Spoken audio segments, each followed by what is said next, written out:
They looked like ordinary travelers, a mother with her kids, a calm man rolling his suitcase, and a quiet passenger heading to Pakistan. But beneath their smiles were millions in drugs, secret deals, and one careless mistake that exposed it all. Farzana Cowzer lived in Bradford with her children and grandchildren. At 54, she blended into daily life with ease. She grocery shopped, managed the household, and appeared no different from any other parent in the neighborhood. But beneath her quiet exterior was a hidden role, one that would expose her as the mastermind of an international drug trafficking network. She wasn't just running it. She was building it from within her own home, using her family not as cover, but as employees. Authorities would later call her the linchpin of a highly organized smuggling operation focused on moving large quantities of cocaine from Mexico to the UK. She wasn't alone. Key communication came from Pakistan, where a mysterious figure referred to only as Uncle helped organize overseas shipments and connect her to cartel-level suppliers. Farzana structured the group with shocking precision, even assigning roles like a corporate executive. At the center were her own children. No one was too young. Her eldest son, June Shafak, 33, was responsible for handling travel arrangements and helping manage routes. His younger brother, Mohammed Amir, 28, worked directly as a courier, picking up suitcases carrying hidden drugs and walking them through airports with practiced confidence. Mohammed, only 22, joined in as a secondary courier. Just like the rest, he was briefed, trained, and expected to carry out instructions without question. Even the youngest were drawn in. Hamza Shafak, just 17 years old at the time, played an active role while still legally considered a child. His life, still unfolding, was redirected through a single choice: loyalty to his mother. The influence extended further. Safner, only 19 when the operation was in full swing, was handed the same responsibilities. She booked flights, retrieved luggage, and crossed borders, all while appearing like any other young traveler. The family's daughter-in-law, Sarah Hussein, 27, should have been a step removed. But instead, she was recruited into the inner circle. She packed bags, followed orders, and became another extension of Farzana's reach.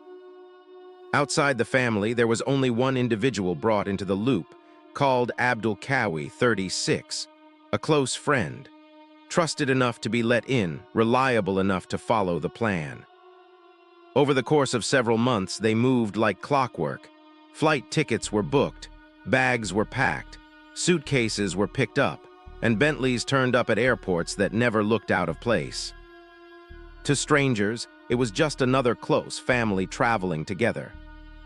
But behind the photos, phone calls, and hugs at arrival halls was a criminal network driven by one woman's ambition. And as the money grew, so did the risk. Everything was under control until it was. From the outside, the travel patterns looked unremarkable. Short flights to Dublin, Amsterdam, or other nearby European cities. Just weekend breaks, mini getaways. No checked luggage, only carry-ons, smiles at the boarding gate. Quiet exits through customs. But buried inside those trips was a carefully designed smuggling blueprint. Farzana Cowzer's network relied on timing, not trickery. There were no false bottoms or custom-built suitcase compartments. Instead, the family built a system that revolved around flight schedules. Accuracy meant everything. A short-haul departure from Europe was timed to land at Birmingham Airport minutes before, or just as a long-haul flight from Cancun, Mexico, arrived. That Mexican flight carried more than passengers. Hidden in the luggage hold, preloaded by a corrupt insider in Cancun, were suitcases packed with bricks of high-purity cocaine. No tags, no names, no travelers attached to them at all. To any casual observer, these were just bags that missed their owner. But for Farzana's couriers, they were the core of the operation. In the arrival hall, as passengers from both flights merged around shared baggage carousels, the plan went into action. The courier's sons, daughters, friends headed straight toward the conveyor assigned to the Cancun flight. Calm, casual, as though waiting for their own suitcases to drop down. And when they spotted the unclaimed bags, they lifted them, placed them gently onto trolleys, and walked out the main exit like nothing was out of place. No suspicion, no panic, just everyday travelers picking up their luggage after a holiday. They weren't retrieving the drugs in Mexico or smuggling them through body concealment techniques. That part of the work had already been outsourced, coordinated through Farzana's overseas partners. The family's job was interception. Each suitcase held between 25 and 30 kilograms of cocaine. Several couriers would pick up multiple bags across a single operation. Backed by criminal logistics, these collections became a repeatable system, used again and again over several months, starting in August 2024. The strategy was clever precisely because of its simplicity. By blending into airport routines and choosing busy travel seasons, the group managed to repeat the operation successfully at least 5 times before law enforcement caught on. Farzana didn't just plan the flights, she trained the behavior. No one was to look nervous. Eye contact was to be calm. Every courier dressed like an ordinary holidaymaker. No designer clothes, no flashy bags, just plain jeans, trainers, headphones, and hoodies. Smile if approached, be forgettable. Each successful smuggling run earned the group massive profits. One suitcase alone could be worth close to £1 million on the street, once broken down into street-level sales. Farzana's group didn't draw attention by being greedy. They stayed within the limits of what one family could reasonably carry without raising alarms. But the operation grew bigger, and one by one, investigators at the National Crime Agency began to notice the pattern. It wasn't just about drugs anymore. It had become a method, a system, and it was only a matter of time before the timing, so precise for so long, finally slipped. November 11, 2024. It was just after 10 a.m. at Birmingham Airport. Dozens of flights were arriving. People hugged in the arrivals hall, taxis queued outside, and the rhythm of travel moved as usual. Among the regular crowd were members of the Cowzer family, each one assigned a role, each following a plan that had worked 5 times before. Calm, collected, in position. They had flown short haul again, a route chosen to mirror their previous runs. Their arrival was expertly timed to coincide with a long-haul flight landing from Cancun, Mexico. The same pattern, the same strategy. Hidden deep in that flight's cargo hold were 6 large suitcases packed with blocks of cocaine. They were loaded by the usual insider in Mexico, untouched by inspectors, and sent across the ocean with no passenger name or ID attached. Just bags on a belt, waiting to be claimed. As bags from both flights began circling on separate carousels, the family moved into place. There was no rush, no whispers between them, each person spaced out just enough to seem disconnected. Years of training had taught them to blend in, to look bored instead of alert. This time, what they didn't know was that they were already being watched. For weeks, the National Crime Agency had been tracking them. Analysts had noticed the identical booking patterns. No checked-in bags, same routes, same faces, and all of it tied to Cancun arrivals. Quiet surveillance had followed the group over the last few trips. Undercover officers had taken positions in and around the terminal. Cameras were fixed on the luggage belts. Customs teams were ready. When the bags hit the carousel, the family went for them.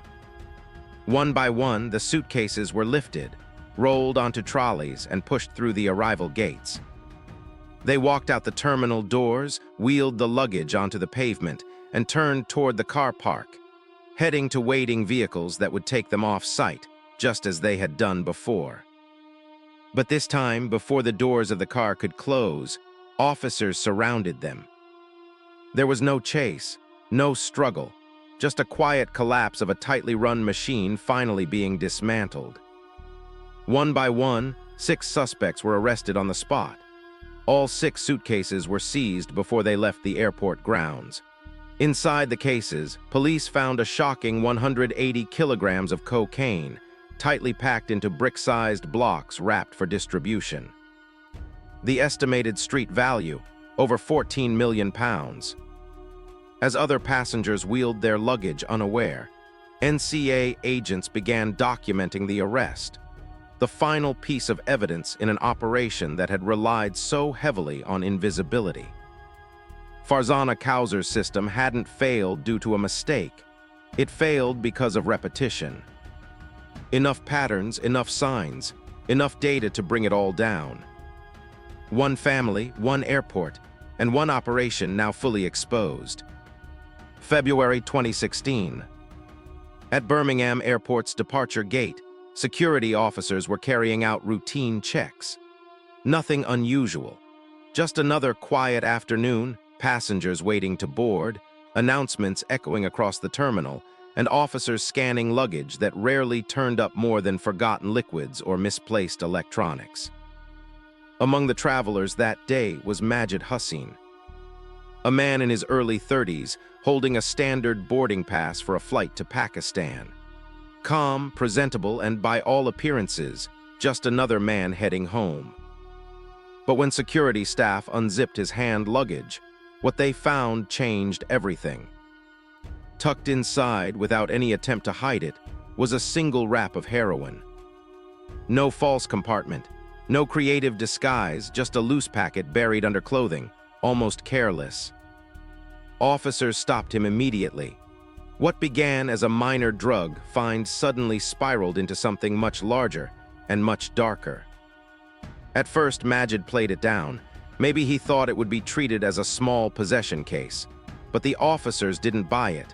Not because of what they found, but because of what he didn't do. No panic, no outrage, just too calm.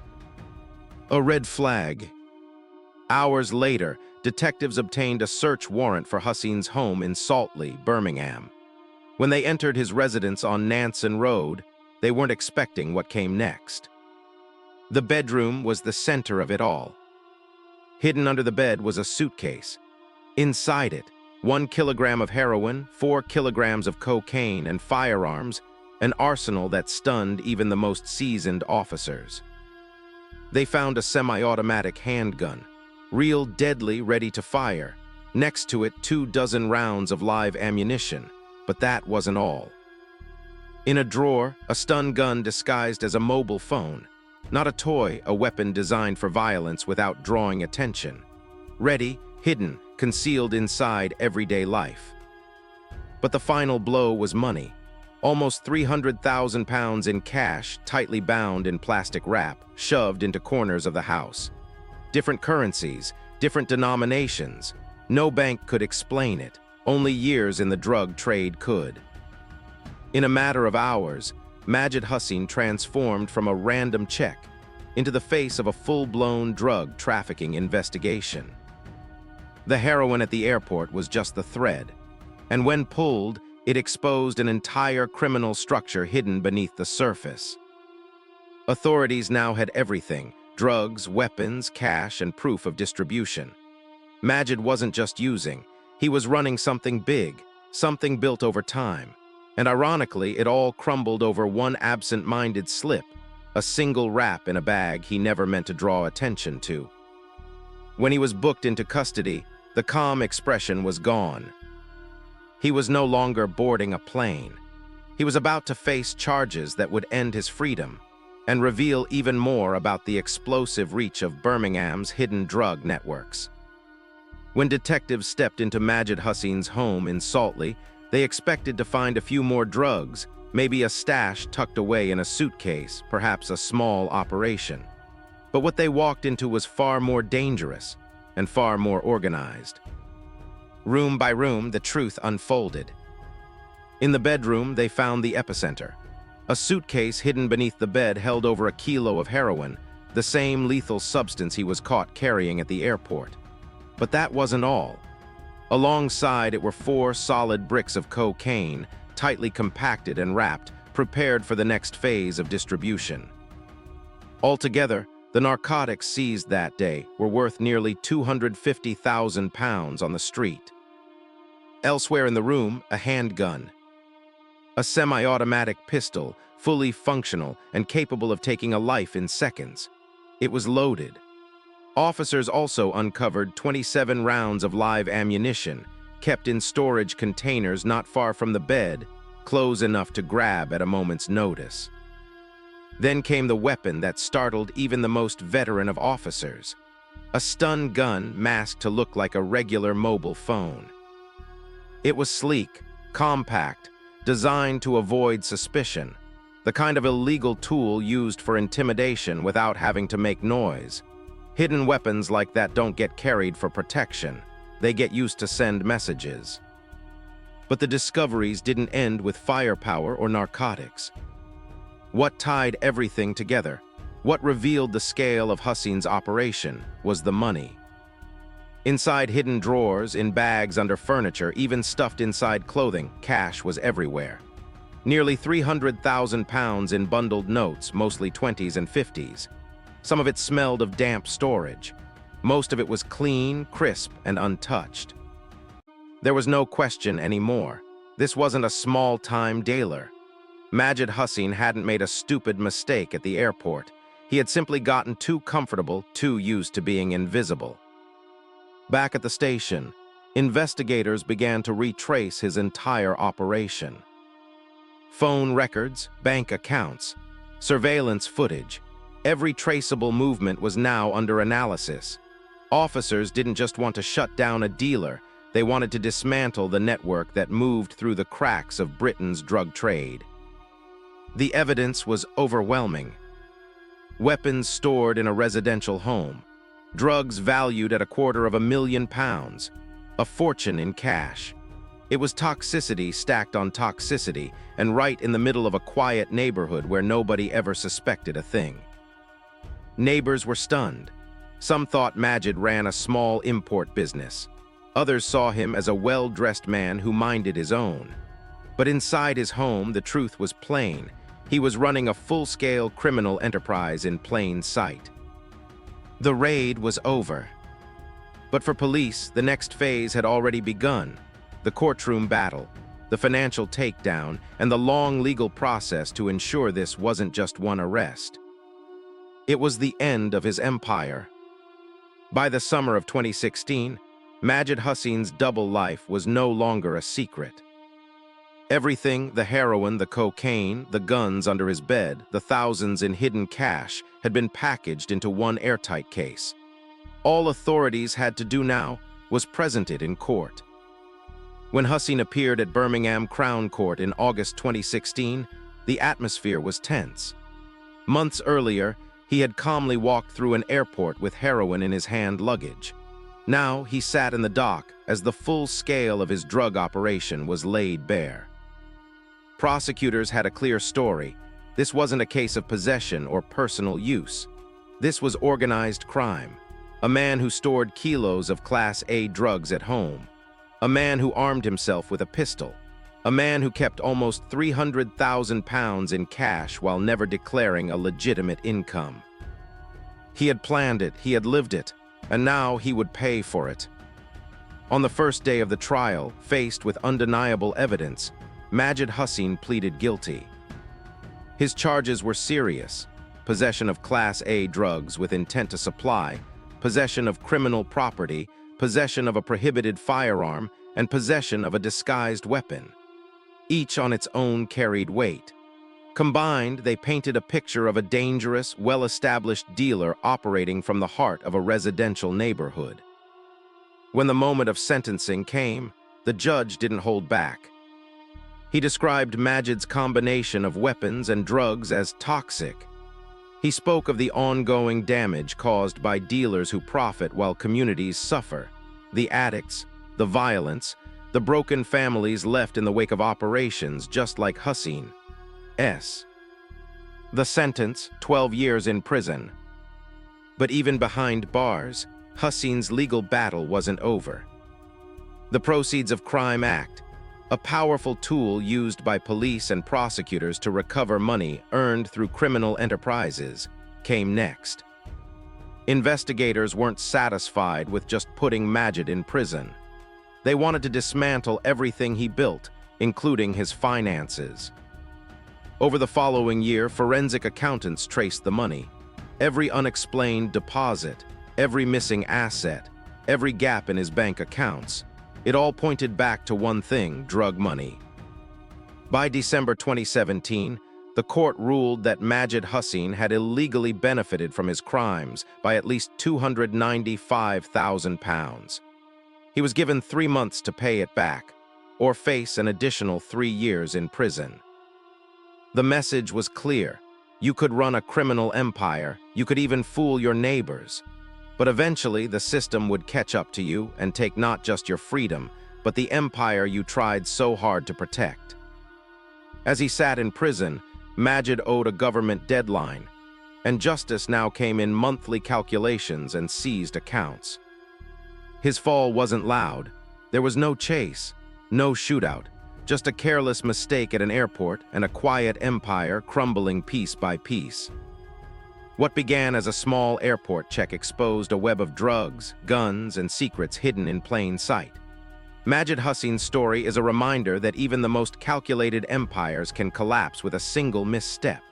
From street-level deals to courtroom sentences, the justice system closed every door he once slipped through. While his sentence was measured in years, the damage left behind will last far longer. Thank you for watching. Make sure to like, subscribe, and turn on notifications, because we'll be back soon with more real stories that dig beneath the surface of UK crime.